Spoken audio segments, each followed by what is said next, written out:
Oh no! Alam niyo ba guys kung bakit takot na takot ako mag-contact lens? Uy, grabe si Mother dear. Uy, nagkulay green na siya.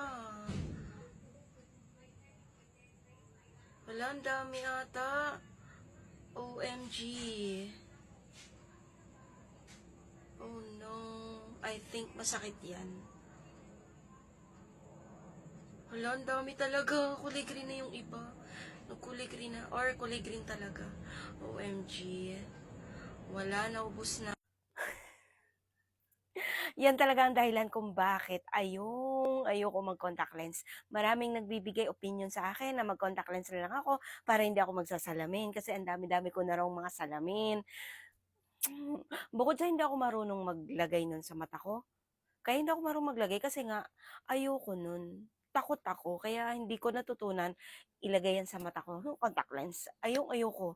Yon yung matandang yon, 23 peraso ang nakuhang contact lens sa mata niya. Akala lang niya nagda-dry yung ano ng mata niya, yung pala, yun na yung contact lens. Takot na takot ako. Kaya alam niyo ba guys, noong merong gustong mag-collaborate sa akin about contact lens, huy, grabe, hindi ko talaga pinagdadalawang isip na, huy, ayoko po dahil hindi po ako gumagamit ng contact lens. Kasi nga, natatakot po ako dahil may kaibigan din ako dito sa amin personal na nagko-contact lens siya. So ngayon, pumasok yung contact lens sa mismong ano na ng mata niya.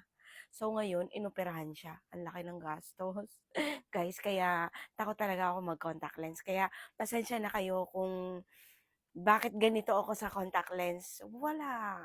Parang trauma ako sa contact lens talaga. Kahit hindi ko pa dinadanas yung ganyan. Sa mga napapanood ko lang, sa mga nakikita ko lang, sa mga na-experience ko sa iba, sa mga basta, ayoko talaga. Kasi parang duwag talaga ako ng mga inaano-ano sa mata. Alam niyo yun, hindi ko alam kung bakit.